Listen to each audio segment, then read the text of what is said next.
boleh mungkin kita buka konten-konten yang sifatnya untuk hobi atau senang-senang, tetapi tolong buka juga. Berasa kayak mau jadi gubernur ini atau bupati ini. Boleh kita langsung mencalonkan diri nih Permisa? Aduh. Visi misi 5 tahun ke depan ya. Agak shock sih terus terang dengan pertanyaan ini, tapi saya coba menjawab ya. Mungkin cukup Secara sekian perbincangan singkat kita dengan Bapak Siswo. Sebelumnya terima kasih kami ucapkan. Sama-sama, Semoga Vivi. apa yang Bapak ini sampaikan tadi bisa memberikan pengetahuan, wawasan, dan inspirasi untuk kita semua ke depannya.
Assalamualaikum warahmatullahi wabarakatuh.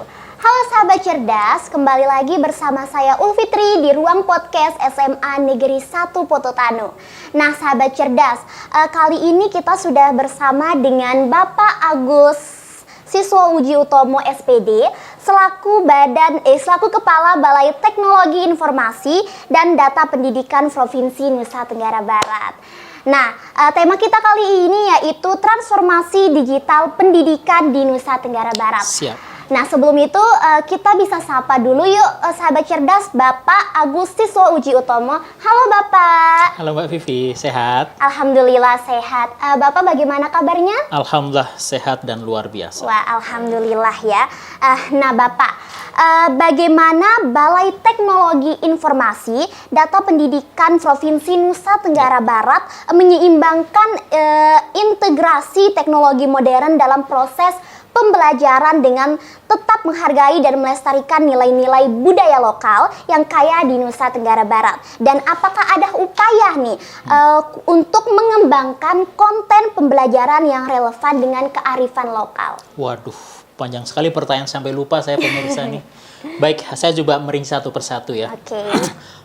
Jadi fungsi kami di Balai adalah bagaimana yang pertama meningkatkan kompetensi guru, tenaga kependidikan, siswa dalam hal TIK. Yang kedua, kita kemudian mengkolek data pendidikan yang ada di Provinsi Nusa Tenggara Barat dan nasional, yang kemudian itu kita analisa, yang kemudian kita jadikan sebagai pertimbangan dalam penyusunan rencana kegiatan selanjutnya. Nah, fokus kepada pertanyaan tadi, maka upaya kami dalam mengintegrasikan pemanfaatan teknologi adalah teman-teman sekalian, sekarang kita harus mulai terbuka mindsetnya bahwa teknologi sudah berubah. Ya, kemudian berbagai macam platform juga sudah ada. Apalagi pasca COVID nih, kan anak-anak mulai belajar dari tatap muka di kelas menjadi tatap maya. Kemudian terbiasa nge-zoom dan sebagainya, dan menggunakan banyak sekali perangkat. Nah, mau tidak mau akhirnya sekarang kita harus menyesuaikan diri dan terbiasa dengan hal seperti itu. Memang tidak mudah untuk merubah satu pola pembelajaran, mindset, kemudian membekali kompetensi guru-guru dan sebagainya. Tetapi kalau tidak kita mulai dari sekarang dan seterusnya, maka upaya transformasi digital tidak berjalan dengan baik. Maka upaya kami adalah, kami mencoba kemudian melihat bahwa ternyata sasaran kita hari ini atau siswa-siswi yang hari ini dihadapi oleh guru-guru kita adalah rata-rata dari generasi milenial, Gen Z ya. Anak-anak yang lahir di tahun 297 ke atas seperti itu. Di mana mereka ini adalah sering kita sebut dengan istilahnya digital native atau penduduk asli digital.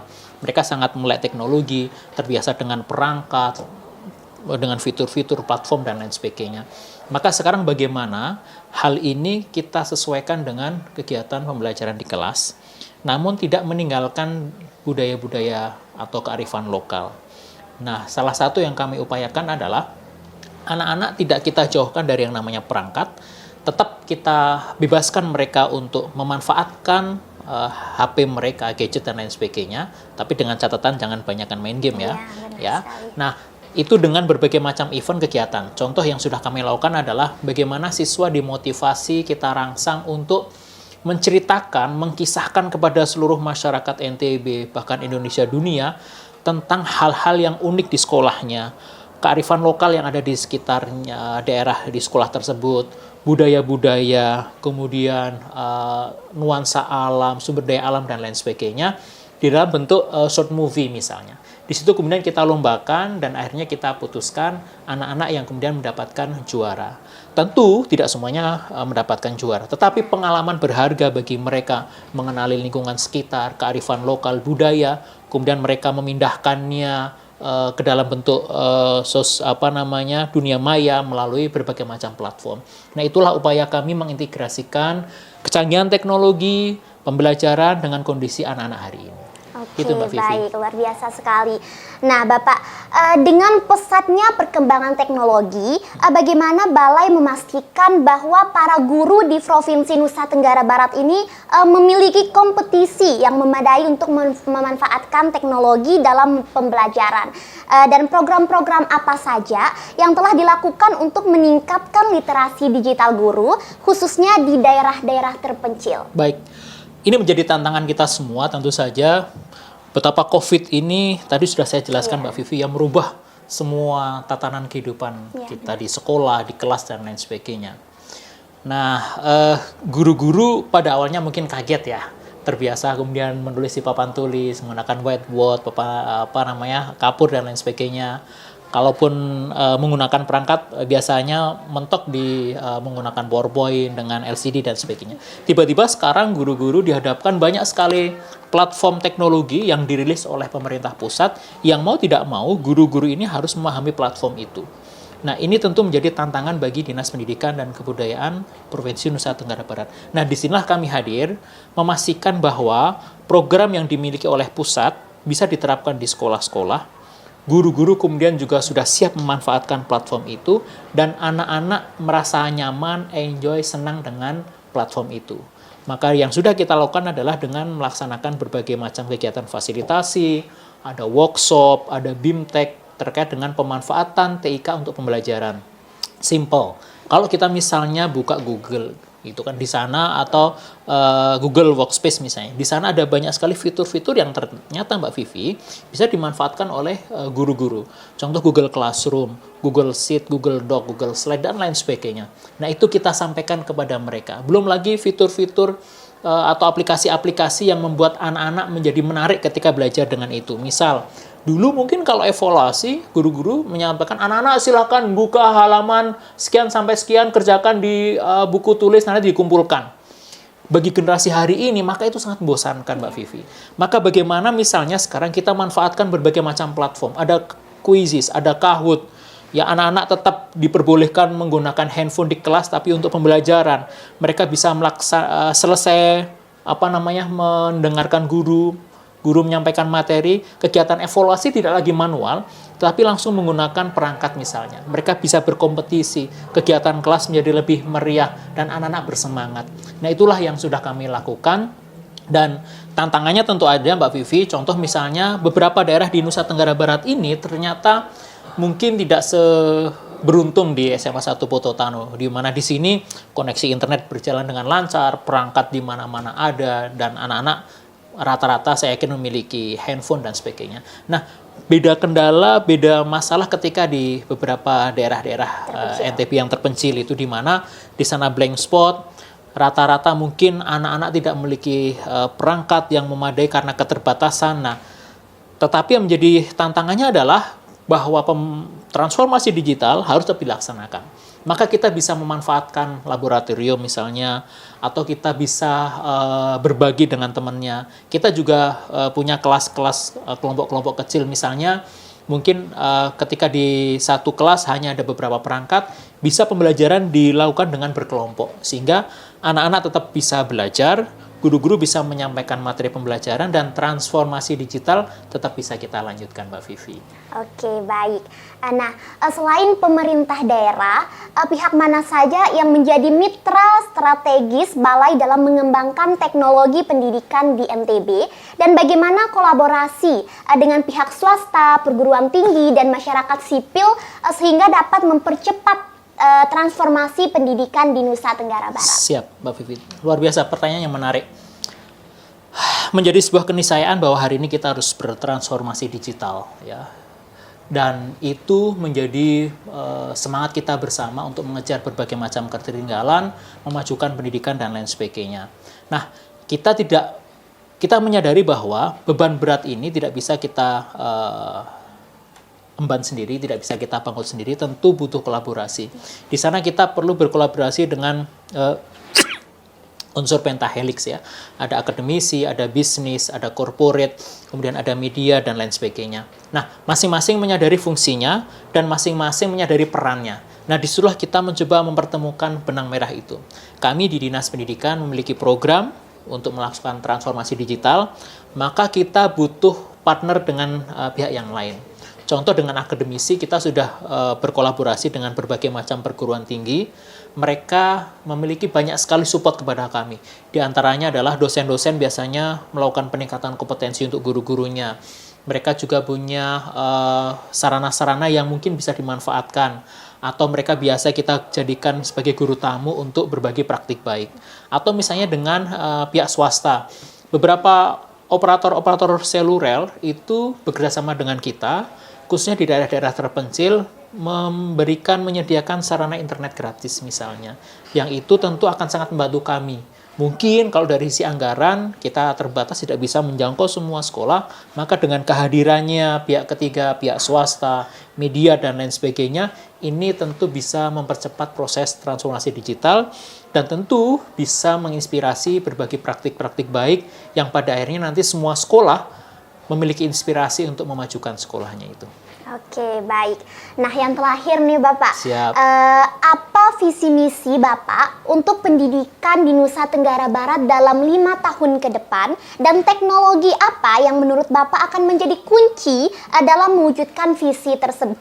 Dan tantangan apa nih yang perlu diantisipasi untuk mencapai tujuan tersebut? Waduh, berasa kayak mau jadi gubernur ini atau bupati ini. Boleh kita langsung mencalonkan diri nih, Permisa? Aduh. Visi misi 5 tahun ke depan ya. Agak shock sih terus terang dengan pertanyaan ini, tapi saya coba menjawab ya. Secara normatif tentu setiap kita ingin menghadirkan pendidikan yang berkualitas. Di sana kemudian kita coba melahirkan generasi yang gemilang. Gemilang ini adalah sebuah akronim dari bagaimana setiap kita gemar membaca. Mengapa membaca? Karena membaca adalah menjadi pintu dan jendela awal dari sebuah peradaban. Kalau kita sebagai umat muslim, kita tahu betul bahwa perintah atau ayat pertama kali yang diturunkan oleh Allah adalah bagaimana kita disuruh membaca.